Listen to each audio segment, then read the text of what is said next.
Notícia terrível, acabou de acontecer dentro da prisão e eu vou trazer tudo nos mínimos detalhes dessa notícia explosiva, notícia bombástica, que devastou, gente, tá? Brasília neste exato momento. Eu vou trazer tudo nos mínimos detalhes.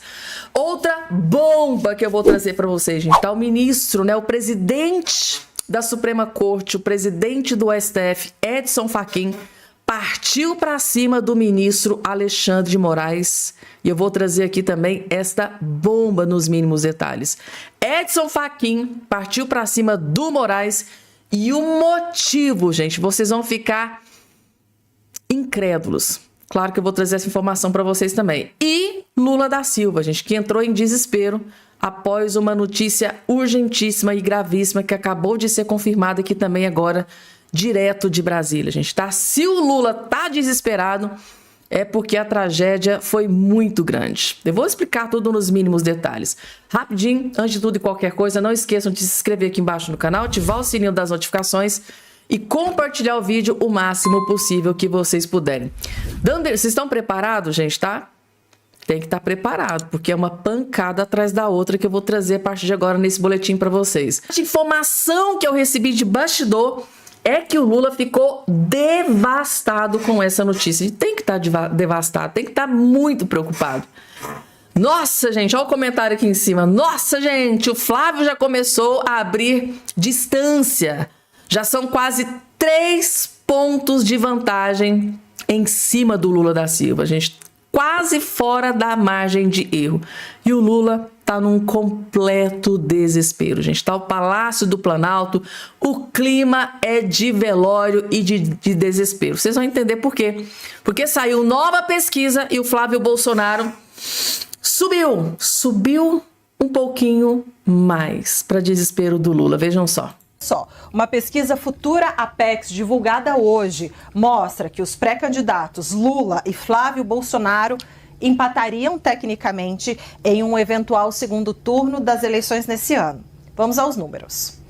Flávio aparece com 46,9% das intenções de voto contra 44,4% de Lula. Os que não votariam em nenhum, branco ou nulo, somam 6,7%. E os que não souberam, não responderam ou estão indecisos, 1,9%. O Instituto ouviu 2.000 pessoas entre os dias 4... Resumindo aqui para vocês, gente, tá? Esse resultado aqui dá o quê? Que Flávio Bolsonaro está 2,5% à frente de Lula da Silva. Tá chegando perto dos 3%. Chegou nos 3%, o Flávio Bolsonaro tá fora da margem de erro. Aí, gente, aí é que vocês vão ver o Lula descontrolado. Aí é que vocês vão ver o Lula furioso, pistola virado no giraia. Assim, ó, agora tá 2,5% acima do Lula, tá, o Flávio Bolsonaro. Na hora que o Flávio Bolsonaro bater a casa dos 3%, aí ele passa da margem, né, do erro, né, de 3 pontos percentuais para mais e para menos. Aí o céu é o limite, gente, tá? Ou seja, mesmo após o encontro, a reunião do Lula com o Trump, acho que o Lula pensou assim, agora eu vou crescer nas pesquisas. Agora... Nada, gente, tá? Mesmo com reunião, mesmo com o Lula dizendo que foi amor, que foi um encontro de almas, que foi, né, uma química sem precedentes, mesmo o Lula com aquelas lorotas, né, foi lá naquela reunião, não conseguiu nada que preste para o Brasil, o Lula pensou que pelo simples fato de ter tido uma reunião com o Donald Trump, ele ia disparar nas pesquisas e o efeito foi completamente o contrário. Que vergonha, gente. Meu Deus, eu imagino o Lula deve estar furioso, marcando reunião de última hora e vai ser aquela gritaria. Dizem, gente, tá? Que quando o Lula convoca aquele bando de ministros inúteis dele para reunião, quando sai pesquisa, sempre quando sai pesquisa, que o Lula despenca nas pesquisas igual aqui, ele marca reunião de última hora. E as reuniões assim, bate a mão na mesa, é aos gritos, é aos berros, gente. Diz que ele fica pistola nas pesquisas, diz que os gritos dele dá pra ouvir a quilômetros de distância. Para vocês terem noção, eles saem da reunião dizendo que o Lula estava muito agressivo. Estava muito agressivo. Como que não fica, né? O Lula tá começando a entrar em desespero, né, gente? Porque é uma tragédia atrás da outra, cada pesquisa que sai aí contra o Lula da Silva. Vamos lá, gente. Daqui a pouco eu vou trazer uma bomba sobre Daniel Vorcaro, que acabou de ser confirmada direto de Brasília. Eu vou trazer essa notícia nos mínimos detalhes aqui para vocês, porque antes parece que o homem acordou para a vida, né? Gente, tá? Após o Alexandre de Moraes suspender o PL da dosimetria, que inclusive, tá? No vídeo anterior que eu postei aqui no canal, lá eu trouxe para vocês a informação que saiu na imprensa de que uma ala do STF ficou revoltada com essa decisão monocrática do ministro Alexandre de Moraes, que tomou decisão sem consultar os outros ministros, e parece que realmente tem uma ala no STF que está revoltada e furiosa com Moraes, sim. Prova disso é esse duro recado que o presidente da corte, presidente do STF, Edson Fachin, que no meu ponto de vista, gente, tá? Esse recado aqui, no meu ponto de vista, foi reto e direto pro ministro Alexandre de Moraes. Ele só faltou, tá? Só faltou soletrar o CPF do Alexandre de Moraes e ter citado o nome dele. Só isso que faltou.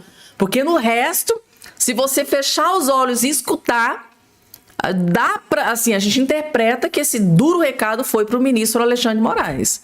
Vejam só. Ouçam e coloquem aqui embaixo a opinião de vocês. Creio que é mesmo um tempo para ressignificar o papel da magistratura e do Poder Judiciário. Nisso que nós podemos designar como o caminho que se afasta dos cálculos políticos e da ambição desmedida. O judiciário só faz um cálculo, que é o cálculo dentro do direito e dentro da realização da justiça. Quem assim não age não pode ser denominado de magistrado. Quem assim age está aqui conosco, está aqui nessa manhã, são as senhoras e os senhores que vieram aqui para ombrearmos os desafios da justiça brasileira, sendo que ao direito deve-se dar o que é o direito e à política deve-se dar o que é da política. Recados diretos e claros do presidente do STF. É muito claro, gente, tá? Porque o que não falta é magistrados sendo acusados aí de agirem como políticos, né? Recentemente aí houve duríssimas críticas, né, contra magistrados, né? Muitos críticos dizendo, olha, às vezes olhando de fora a gente tem a impressão de que é um político que tá ali dentro da magistratura. E aí, gente, tá? Vocês concordam ou discordam? Coloque aqui embaixo a opinião aí de todos vocês. E agora, gente, notícia de última hora. Nunes Marques convida Bolsonaro para sua posse no TSE. Ou seja, Nunes Marques chama Bolsonaro ao TSE. E a gente tem informação de bastidor que tem gente que não tá gostando aqui disso não, gente, tá? Bolsonaro depende que Alexandre de Moraes dê autorização. Vamos entender o que tá acontecendo?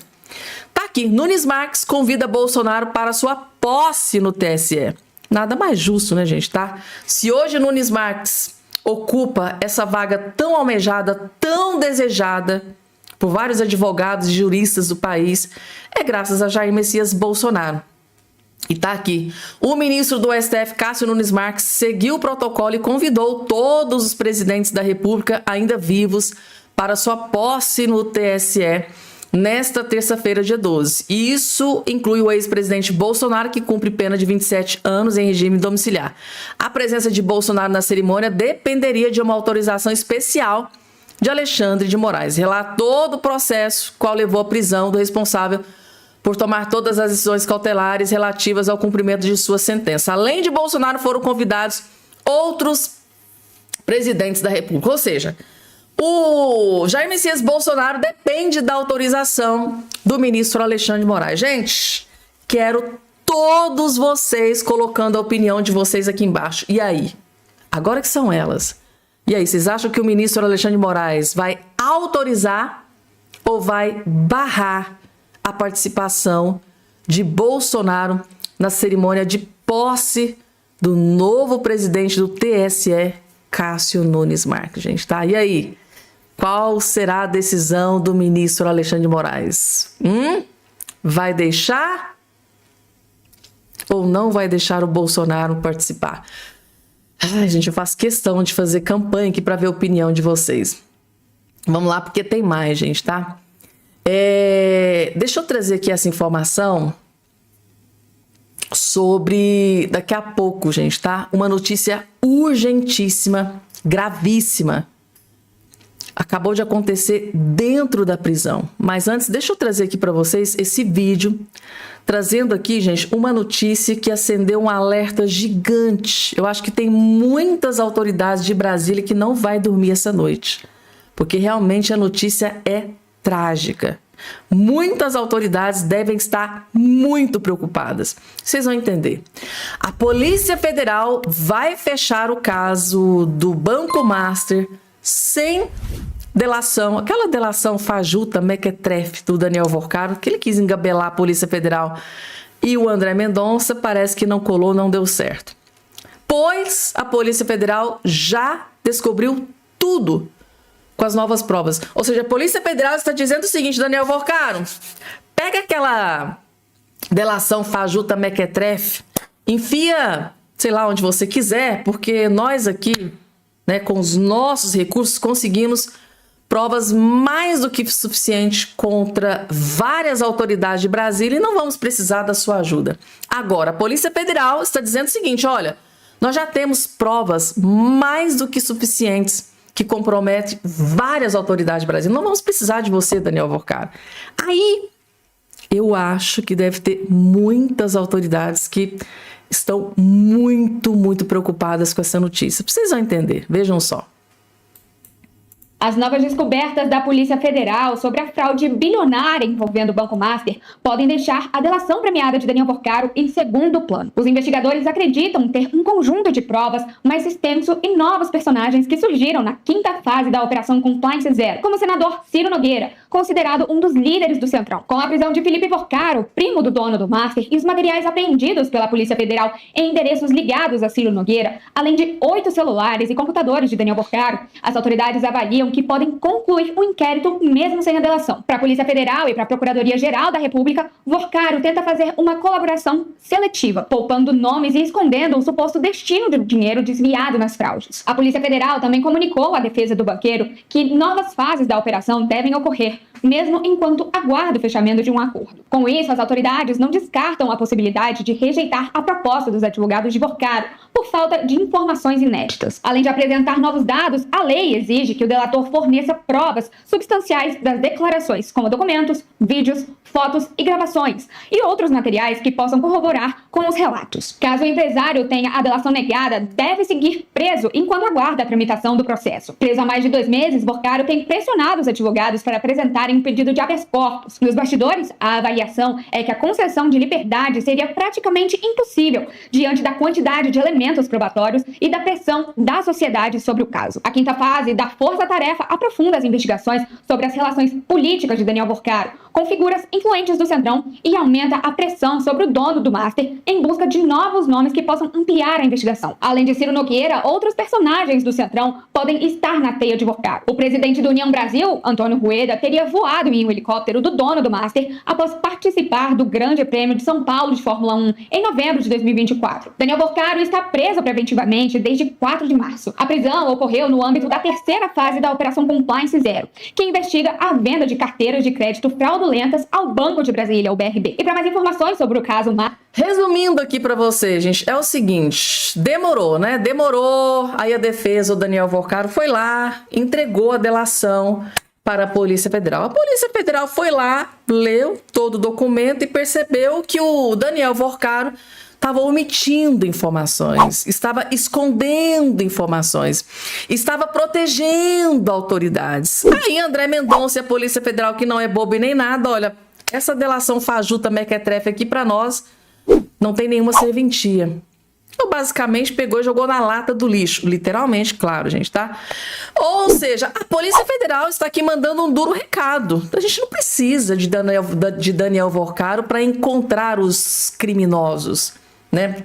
Dessa teia que estava junto aí com o Daniel Vorcaro. Nós mesmos da Polícia Federal, sobre a tutela do ministro André Mendonça, vamos descobrir. E eles descobriram, estão descobrindo, e ainda tem mais celulares para serem revisados, né? Vocês já sabem aí que eles enviaram celulares para os Estados Unidos, Israel, lá tem subterfúgio, tem mecanismo para entrar no celular e descobrir áudios, vídeos, prints, conversas, porque o Daniel Vorcaro era bem astuto, né? Deixava tudo registradinho, sabia que um dia poderia acontecer. Ele sabia, tá? Se ele deixou ali foi porque ele sabia, talvez fosse até essa a intenção. O grande problema é que essa delação fajuta mequetrefe que o Daniel Vorcaro entregou para a Polícia Federal, eles não viram nada de novo, nada que, a não ser a comprovação de que ele estaria ali protegendo, né, blindando algumas autoridades. Um exemplo, nessa delação fajuta do Daniel Vorcaro que ele entregou agora recentemente para a Polícia Federal, não estava lá que ele tinha negócios obscuros com o senador Ciro Nogueira. Então a Polícia Federal e o André Mendonça percebeu de cara, esse cara tá blindando autoridades, esse cara tá protegendo autoridades. Então, nenhum acordo, nada de delação, por enquanto, se continuar do jeito que tá, vai apodrecer na cadeia, a não ser que o Daniel Vorcaro tenha alguma prova muito grave contra alguma grande autoridade, beleza? A não ser que ele resolva entregar um peixe muito grande, um tubarão, para que aí o André Mendonça e a Polícia Federal possa rever a questão da delação premiada novamente. Deu para vocês entenderem agora o motivo do desespero? Se Daniel Vorcaro, que agora com essa primeira recusa, né, da Polícia Federal e do André Mendonça, se ele perceber, cara, se eu não der alguma prova, alguma coisa robusta, eu vou apodrecer na cadeia, né? Ou seja, a minha primeira tentativa não colou. Eu não consegui engabelar a PF e o André Mendonça. Ou seja, eu só vou conseguir alguma vantagem, sair dessa cadeia, se eu entregar um peixe muito grande, se eu entregar um tubarão com provas e tudo. E aí, gente, vocês acham que deve ter autoridade em Brasília que não tá dormindo? Eu acho que tem. E não é só uma autoridade não, gente, tá? Vamos lá, gente, deixa eu trazer aqui outra informação para vocês do que está acontecendo e que é extremamente grave, gente, tá? Uma tragédia pode acontecer dentro da prisão a qualquer momento. Engraçado, eu não tô vendo aqui essa informação aí na imprensa esquerdista, né? Defesa de Felipe Martins denuncia que ele está começando a ficar doente na prisão em razão de infiltrações na cela. E que se algo não for feito rapidamente, esse homem pode morrer na prisão, gente. É muito grave o que acabou de ser denunciado. Vejam só aqui na tela. Advogado afirma que Felipe Martins está doente por frio e infiltração em cela. Meu Deus do céu, gente, o que esse homem está sofrendo? A defesa de Felipe Martins informou que o ex-assessor do governo Bolsonaro enfrenta problemas de saúde por causa das condições da cela onde está preso na cadeia pública Hildebrando de Souza, em Ponta Grossa. Ele está bem doente por conta das condições da cela, declarou o advogado Ricardo Schaefer ao Oeste. Como o Departamento Penitenciário do Paraná havia alertado, a unidade onde Felipe está não possui a infraestrutura necessária para mantê-lo ali. De acordo com o advogado, Martins foi colocado em uma cela recém-construída, fora das galerias comuns da penitenciária, como medida de segurança para mantê-lo afastado da massa carcerária. Ele ficou exposto ao tempo e isso afetou sua saúde respiratória, relatou o advogado, ao mencionar que a cidade registrou 2 graus. Meu Deus! Além disso, havia goteiras na cela, na qual até o colchão era molhado mesmo. Que situação! Que situação! Isso aqui é tortura, meu Deus do céu. A coluna procurou as autoridades para interpelar as condições de custódia de Martins. Conforme a Polícia Penal do Paraná, não há registro de infiltração ou goteira na cela mencionada. A unidade conta com atendimento de saúde, as condições de custódia seguem sendo acompanhadas conforme os protocolos do sistema prisional informou. A defesa diz uma coisa e lá eles dizem outra. Vocês acham mesmo que a defesa do Felipe Martins iria fazer uma denúncia gravíssima como essa se não fosse verdade? Meu Deus do céu, gente, tá? Depois do que aconteceu com o Clezão, que morreu na prisão. Que tristeza, gente, tá? Fico triste trazendo aqui essa informação para vocês. Sóstenes Cavalcante, líder do PL na Câmara dos Deputados, partiu para cima do ministro Alexandre de Moraes e explodiu uma bomba. Na verdade, revelou uma bomba que está prestes a explodir em Brasília. Prestes a explodir no colo do ministro Alexandre de Moraes. Vamos entender o que ele tem a dizer? Na verdade, o que ele acabou de revelar para o Brasil inteiro, vejam só. O senador Flávio Bolsonaro fez uma fala dizendo que foi uma canetada burocrática, nas palavras dele, do ministro Moraes, e que, na visão dele, parece mais uma vez, aspas, do senador Flávio Bolsonaro, parece mais uma vez um jogo combinado, mais uma vez é uma decisão do Congresso Nacional, e ele diz assim, ó, que numa canetada monocrática o ministro revoga a decisão de nós, os verdadeiros representantes do povo. E aí ele diz que achou estranho porque, segundo ele, foi o próprio ministro Moraes que escreveu o texto que foi aprovado no Congresso Nacional. Do que ele está falando? Bom, durante toda a construção deste processo da redução de penas, eu conversei muito com o relator da matéria na Câmara dos Deputados, o deputado Paulinho da Força, que, inclusive, em nota, ele tenta desfazer da declaração do Flávio, mas não desmente a questão da participação do ministro Alexandre de Moraes na construção do texto. A verdade dos fatos é que, estranhamente, na República atual do Brasil, nós sempre defendemos, se fosse PEC ou projeto de lei, a anistia total, geral e restrita. Nós fomos chamados pelos presidentes da Câmara, do Senado, no diálogo do parlamento, que é típico e republicano, para dizer que teríamos problema com a Suprema Corte se votássemos anistia.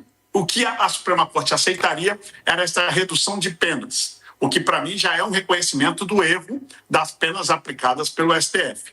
Bom, partimos para fazer este texto.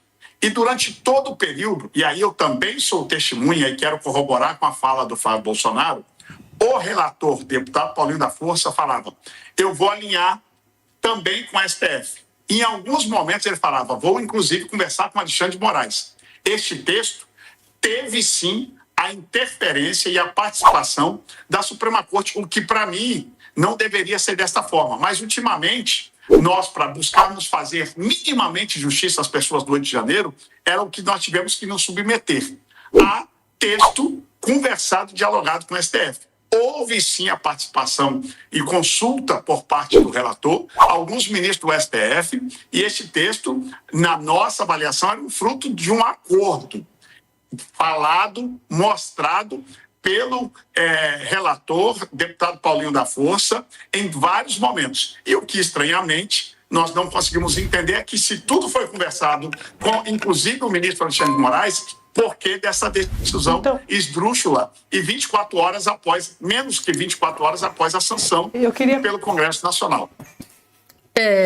Gente, tá? É o deputado federal Sóstenes Cavalcante colocando o ministro Alexandre de Moraes contra a parede, né? Como que você suspende um projeto de lei onde você delimitou o que podia e o que não podia estar dentro, ou seja, ele participou da construção do texto do PL da dosimetria. Como que agora ele vai lá e suspende esse texto, né? Como que ele pode dar chance para a margem, para a interpretação de que esse texto é inconstitucional, sendo que ele, segundo o Flávio Bolsonaro e o Sóstenes Cavalcante, foi um dos autores desse texto, né? Esse texto passou pelo crivo, pelo aval, pela autorização de um ministro da Suprema Corte. Se teve o aval do ministro Alexandre de Moraes, como que agora ele pode dar aí brechas para que seja declarado inconstitucional? Ou seja, é o Sócrates Cavalcante, líder do PL na Câmara, colocando Alexandre de Moraes contra a parede. Literalmente, gente, tá? Concordam? Coloca aqui embaixo a opinião de vocês. Vamos lá, porque tem mais, gente, tá? Tô acelerando aqui para trazer um número maior de notícia no menor espaço de tempo, tá? E parece que tá vindo notícia boa por aí, ó. A nossa bruxinha, né? A Mônica Bergamo, gente, aquela que tem as previsões que normalmente são certeiras. Dificilmente ela erra, né? Goste ou não, dificilmente ela erra nas suas previsões. E ela tem acertado muito nas opiniões e previsões que ela tem dado aí na imprensa. E segundo a Mônica Bergamo, advogados de Jair Bolsonaro acreditam que Alexandre de Moraes não vai declarar a lei da dosimetria inconstitucional. Então, segundo a Mônica Bergamo, a informação que ela recebeu de bastidores é que Alexandre de Moraes pode voltar atrás, pode recuar. E a defesa de Jair Messias Bolsonaro, né, e o pessoal do 8 de janeiro, o pessoal condenado pelo golpe, podem receber boas notícias aí a qualquer momento. Vamos ver o que ela descobriu, que pode ser, que está sendo considerada notícia boa ali nos bastidores de Brasília. Vejam só. O Jair Bolsonaro vai ou não sair da prisão em um espaço mais curto de tempo do que o previsto inicialmente, né? O ministro Alexandre de Moraes está se preparando para enterrar esses planos, para inviabilizar a lei da dosimetria, né, que foi aprovada na semana passada no Congresso, no Senado, né? Quer dizer, não foi aprovada, o presidente Lula tinha vetado e esse veto foi derrubado, então ela passou a valer, né? A lei que diminui as penas dos condenados pela tentativa do golpe de 8 de janeiro. São muitas as dúvidas. Agora, eu conversei com advogados ligados ao ex-presidente e eles dizem o seguinte, ô Megali, apesar de ser, na opinião dele, uma crueldade deixar as pessoas do 8 de janeiro mais tempo presas, sendo que a lei já está aprovada, há uma tempestade sendo criada, né? Eles dizem que a lei foi aprovada, que o veto do Lula foi derrubado e que na sequência, né, uma série de ações diretas de inconstitucionalidade foram apresentadas. Quando a lei foi aprovada já foram apresentadas essas ações, dizendo que essa lei da dosimetria não obedece à Constituição e portanto não pode valer. Muitos presos entraram com pedido imediato de soltura, mas diante disso, né, pelo fato de a lei ainda estar sendo questionada, né, e do Supremo ainda não ter apreciado esses questionamentos, o Alexandre de Moraes disse para o jogo todo, né, para tudo, a lei está sendo questionada, para tudo até o STF bater o martelo e dizer se ela é ou não constitucional, né? Isso, apreciar os questionamentos, a lei é uma obrigação do Supremo. E as ações têm que andar, as pessoas têm que ser ouvidas, quem está questionando essa lei. Agora, os advogados do Bolsonaro não acreditam que há alguma remota chance de o STF não declarar essa lei constitucional, mesmo porque o próprio ministro Alexandre de Moraes participou dos debates sobre a elaboração dela. Você se lembra, Megali, que o Paulinho da Força era o relator disso no Congresso? Ele não escondia de ninguém, né? Ele dizia para os deputados, para os parlamentares, não, foi o Alexandre que escreveu essa lei, né? Então, se ele escreveu ou não, isso era o Paulinho que dizia para os colegas dele lá. Então, portanto, os advogados do Bolsonaro não acreditam que ele mesmo vá inviabilizar uma lei, né, da qual ele participou, né? Como agora ele julgaria que ela desobedece à Constituição. Agora, até lá, Megali, os advogados do Bolsonaro devem esperar, né? Eles vão esperar o Supremo acabar de julgar a constitucionalidade da lei para só então entrar com pedido de redução de penas dele. Mesmo porque essa redução, Megali, é bom que se diga, enfim, para quem ainda não sabe ou não percebeu, ela não tira o Bolsonaro imediatamente da prisão, né? De acordo com cálculos feitos pela defesa dele, a pena dele de 27 anos vai cair para 19 anos e ele ainda tem que ficar 1/6 em regime fechado. Portanto, ele tem que ficar 3 anos em regime fechado. Ele já ficou aí um ano, pelo menos, né? Não sei há quanto tempo que ele já está em regime fechado, então ele demoraria um pouquinho mais. Não é que amanhã abre a porta de casa e ele sai e sobe no palanque para fazer comício. Isso ainda vai demorar, o Megali. Mas a crença é sim a de que vai reduzir a pena dele. Mas diminuiu bastante, né, Mônica Bergamo, né? Diga-se, vamos dar a César o que é de César, de 27 para 3 anos, diminuiu drasticamente. Não esqueça, tá, Mônica Bergamo, que se Flávio Bolsonaro vencer a eleição, ele pode dar anistia, né, para Jair Messias Bolsonaro, e no dia seguinte ele pode sair livre, leve e solto novamente. Porém, vamos nos ater aqui, gente, tá? A descoberta da Mônica Bergamo. Ela descobriu que dificilmente, na tendência, é o STF, gente, tá? Derrubar essa decisão do ministro Alexandre de Moraes. Tipo assim, ó, gente, tá aí, a lei da dosimetria foi aprovada e ela vai estar valendo e o pessoal vai ser solto, vão ficar livre novamente. A grande maioria dos condenados nesse processo do 8 de janeiro vão para casa, gente, tá? E a tendência, segundo a própria defesa do Bolsonaro, é de que o STF realmente declare a lei, né, faça valer o PL que foi aprovado dentro do Congresso Nacional, o PL da dosimetria, para desespero do ministro Alexandre de Moraes. E só para endossar aqui o que eu estou dizendo para vocês, gente, se vocês assistiram, tá? Se vocês não assistiram, assistam, tá? O vídeo anterior que eu postei aqui no canal.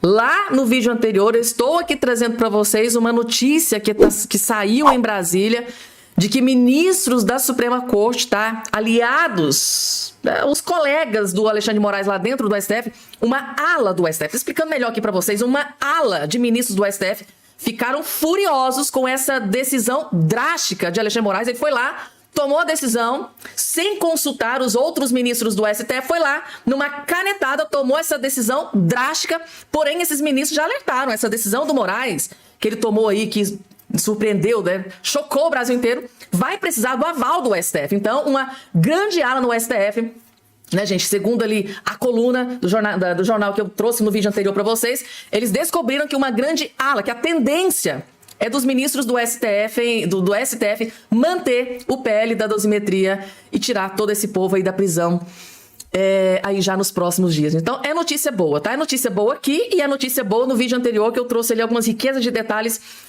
de próprios ministros da Suprema Corte que ficaram ali, ó, revoltados, tá? Revoltados com essa decisão drástica do Moraes, que nem sequer consultou. Ali, o Moraes é como se... É mais ou menos assim, a gente que tá olhando de fora, vendo essa decisão do ministro Moraes, é como se o Moraes pensasse assim, como se nem existisse outros ministros do STF, só ele. Só ele que tem ali dentro do STF, não precisa consultar ninguém, ele vai lá, decide o que ele quer, e tem que acontecer, e tem que ser assim. Só que os outros ministros estão dizendo assim, para lá, não é assim que a coisa funciona. Tem decisões, tomou uma decisão monocrática, porém, precisa do crivo do aval dos outros ministros, vai passar pelo plenário, né? Pelos outros ministros. E a tendência é os outros ministros manter, gente, tá? A eficácia do PL da dosimetria e assim determinar a soltura da grande maioria do pessoal aí do 8 de janeiro. Então, é notícia boa, né?